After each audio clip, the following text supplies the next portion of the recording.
Chers amis, Stan m'a transmis une lettre que je vais vous lire parce qu'il est à votre attention. Donc j'espère ça va fonctionner parce que le téléphone il coupe tout le temps. Donc on va voir.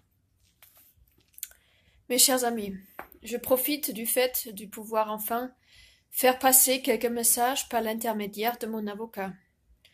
Un révolutionnaire, pur et dur, un type très bien, que j'ai finalement pu faire intervenir à titre de contre-mesure des trahisons qui jusqu'ici ont eu l'avantage. Cet avocat exceptionnel tente d'organiser, en parallèle de ma défense, une forte communication au niveau vénézuélien et, contre toute attente, donc j'ai un maigre espoir d'obtenir gain de cause. Je ne vais pas rentrer ici dans les détails, ne pouvant pas passer qu'une feuille ou deux à cet ami, ce qui en principe devrait être libre. No comment. Donc, au moment où je vous écris ces lignes du fond de cette infâme cellule dans laquelle je croupis depuis 4 mois, rien n'est encore totalement perdu, bien que le tribunal suprême ait décidé mon extradition.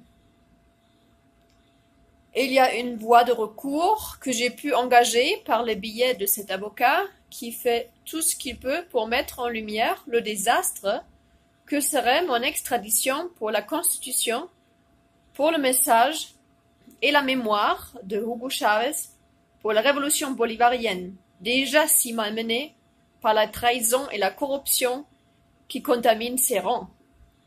Pour ma part, j'ai un peu plus formalisé que je ne pouvais pas me permettre de perdre ma bataille, qui est une bataille que je livre pour le futur de notre espèce et de notre planète, menacée respectivement d'extermination, d'extinction et de destruction.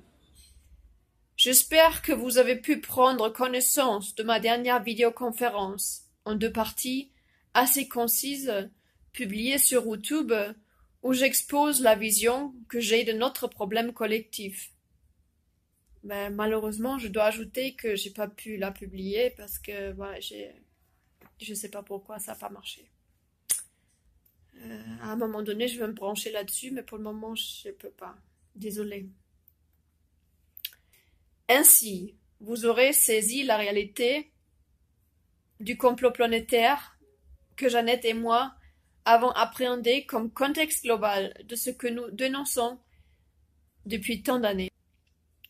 La protection institutionnelle de la pédocriminalité rentre dans un plan de propagation et légalisation du viol d'enfants et du viol d'enfants et de bébés, au niveau de l'humanité entière, qu'il doit être frappé de profondes mutations pour le nouvel ordre mondial.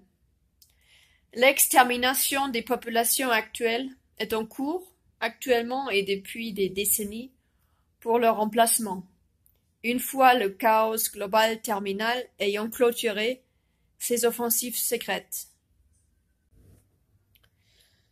Remplacement par une génération réduite et exclusive de mutants dégénérés issus des révolutions du genre et transhumanistes, ainsi que des dégâts aussi monstrueux qu'irréversibles occasionnés à notre planète, essentiellement par les offensives de géo-ingénierie et des révolutions vertes, règne des OGM et pesticides, également massivement en cours au niveau mondial depuis au moins 20 ou 25 ans. Le terme de géo-ingénierie, je ne l'ai jamais employé jusqu'ici. Quelle horreur! Mais j'ai comblé certaines carences sur le sujet grâce à la lecture du livre de la regrettée Claire Séverac, La guerre secrète contre les peuples, édité chez Contre-Culture. Un exemplaire de ce livre m'a été apporté par une amie depuis la France et a finalement pu m'être passé dans ma cage. Je souhaite que chacune et chacun d'entre vous, mes chers amis, lise cet ouvrage, ce dossier d'enquête exceptionnel qu'a pu transmettre à la collectivité humaine cette femme merveilleuse, ayant d'être avant d'être éliminés. Pour ma part, bien que faisant souvent allusion à ces offensives lucifériennes, que soient les épandages chemtrails, les campagnes de vaccination et tout ce qui traite à la guerre climatique, je n'imaginais pas que, déjà en 2015, date de ce livre, la situation puisse être si terrifiante. J'ai énormément appris sur la guerre faite contre l'humanité, le vivant et la planète, en particulier à propos des chemtrails, l'épandage massif et produits chimiques, métaux lourds, virus, nanoparticules, etc.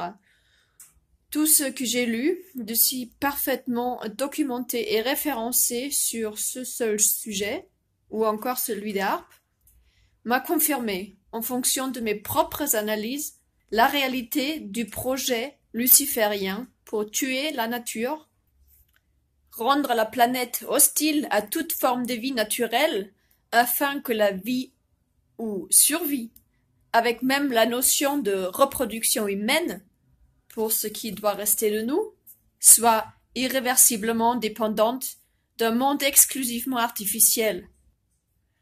Œuvre abominable des élites lucifériennes et de leurs armées de larbins vendus traîtres à l'humanité et à la vie, que sont les acteurs politiques et sociaux, les dirigeants, les chefs militaires, etc., de notre déjà bien monstrueuse civilisation.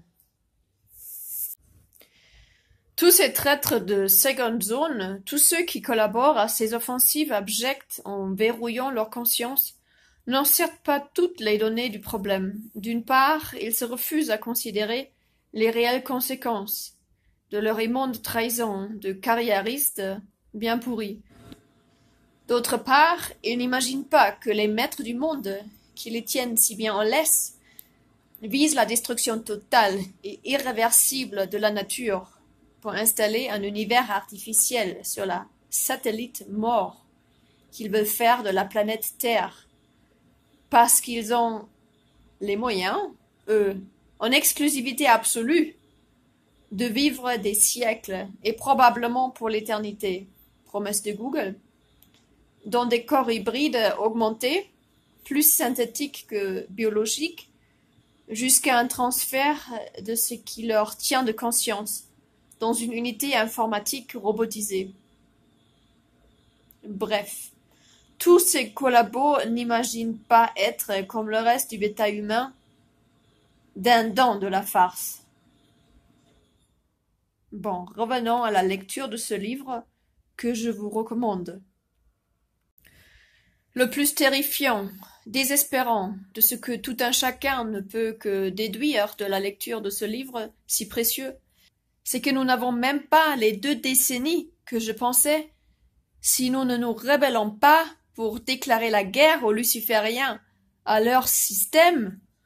En France et dans les pays développés, les offensives comme celle des épandages massifs par le biais des avions de l'OTAN, des avions de ligne privée utilisant un kérosène converti en vecteur de contamination, ont déjà causé d'irréversibles dommages sur la nature et les collectivités humaines, bétail pris au piège et majoritairement inconscient, déconnecté, zombifié. Cela fait des décennies que d'innombrables lanceurs d'alerte s'évertuent à informer les populations et les autorités sanitaires, politiques et autres ONG vendues à l'ennemi, ou plutôt mises en scène par celui-ci, espérant provoquer quelques prises de conscience, soit de la part de ses responsables, soit de la part des collectivités humaines, en vain, forcément, puisque l'ensemble de ces acteurs sociaux et autorités est à la solde du pouvoir luciférien, d'une part, et que, d'autre part, les masses ne sont déjà plus réceptives, plus aptes à quelques sursauts de rébellion, hors des événements sociaux organisés par le même pouvoir luciférien, certainement. D'ailleurs, avec le concours des moyens technologiques déployés pour nos populations dans le cadre du contrôle mental, ou comment organiser des pseudo-révolutions qui frappe à côté de nos vrais problèmes. Un putsch pour renverser les traîtres à la nation en France est le seul moyen de sauver ce qui reste du pays, d'arrêter la casse. Mais notre pays est déjà rendu invivable, et y faire grandir ses enfants au stade actuel de contamination atteint ces dernières années n'est vraiment pas conseillé. Isolé, comme je l'ai trop été durant mes dernières 12 années de lutte clandestine avec mon mouvement révolutionnaire, j'ai été contrainte à battre en retraite pour tenter de reprendre des forces, de trouver les alliés. Cela a été la principale raison de ma venue au Venezuela avec ma courageuse compagne, Janet Zeman, avec la détermination de faire reconnaître la réalité de ce complot planétaire et de ses offensives, tant aux dirigeants Nicolás Maduro qu'à toute la révolution bolivarienne et au peuple souverain du Venezuela de Chavez.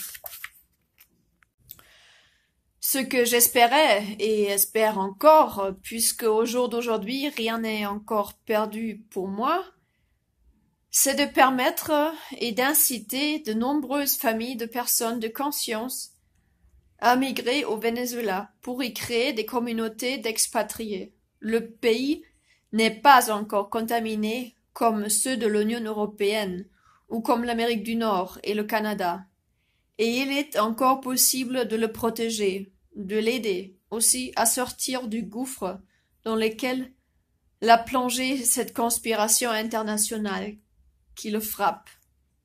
Il est possible d'y vivre, d'y faire grandir ses enfants sans les condamner à développer des maladies dégénératives et ou à être stériles, à condition que la révolution bolivarienne ne soit pas disqualifiée par l'opposition, à condition aussi que nous puissions travailler avec le pouvoir en place au niveau de la communication, de l'information, du développement de l'économie alternative et respectueuse de mère nature. Puisque l'on comprend à la lecture de La guerre secrète contre les peuples de Claire Séverac, il est évident que mon idée d'exode ne concerne pas que les victimes de la protection institutionnelle de la pédocriminalité, mais toutes les familles prises au piège en France, en l'occurrence des effets imparables de ces offensives lucifériennes coordonnées pour tuer la planète et détruire l'humanité.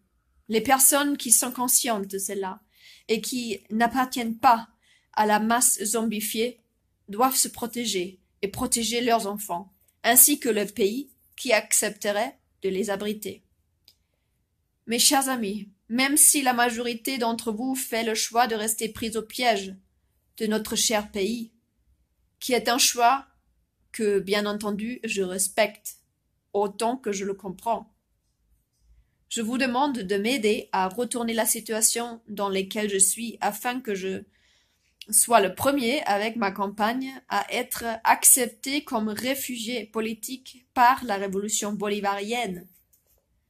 Pour nous aider, rejoignez ce couple d'amis, Aurélie et Cédric, qui inlassablement assurent une permanence devant l'ambassade du Venezuela à Paris.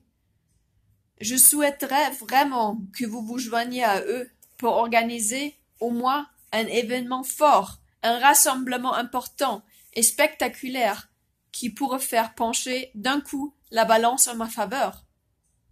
Je n'ai pas le droit d'échouer et de perdre cette bataille. C'est votre aide concrète à vous toutes et tous qui fera la différence. Voulez-vous que je m'en sorte et que je finisse par donner vie à cette rébellion humaine? Si oui, donnez-moi ce coup de main dont j'ai tant besoin. Et merci du fond du cœur à celles et ceux qui déjà nous soutiennent concrètement, se mobilisant devant l'ambassade du Venezuela ou nous aident financièrement. Cette aide n'a pas de prix. Donc voilà, chers amis, ça c'est le message de Star. Oui, chers amis, j'avais déjà fait une petite annonce dans ma dernière vidéo. pour un rassemblement un peu plus grand pour le vendredi prochain, 15 novembre 2019, devant l'ambassade du Venezuela à Paris. Et donc, si il n'y a pas de médias alternatifs, chers amis, il faut qu'on s'organise nous-mêmes, qu'on vient avec nos téléphones, avec les petites caméscopes, qu'on tourne une petite vidéo nous-mêmes, qu'on interroge les personnes qu'on peut avoir à l'ambassade et qu'on envoie, on fait un petit montage et on envoie le tout au gouvernement ici, par Facebook, par Twitter, par tous les moyens. Et dans les réseaux sociaux, ben, si personne n'en parle, on peut pas se laisser abattre. Ben, il faut qu'on s'organise nous-mêmes. Hein. Faut tout faire nous-mêmes depuis le début jusqu'à la fin. Parce que c'est pas que c'est pas intéressant, que la lutte vaut pas le coup, non. C'est le contraire, c'est la lutte c'est une des luttes qui est le plus gênant. Parce que justement, on est dans une transformation de l'humanité entière. Toute l'humanité doit être transformée comme je viens de le lire, ce qu'il disait Stan. Donc voilà, mes chers amis, il faut pas qu'on abandonne la cause parce que c'est trop dur et de toute façon, pour le moment, il s'agit que de la communication.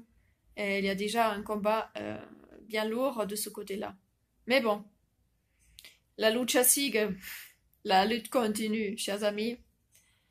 Et je vous remercie beaucoup, je compte sur vous, Stan compte sur vous et à bientôt. Merci à vous.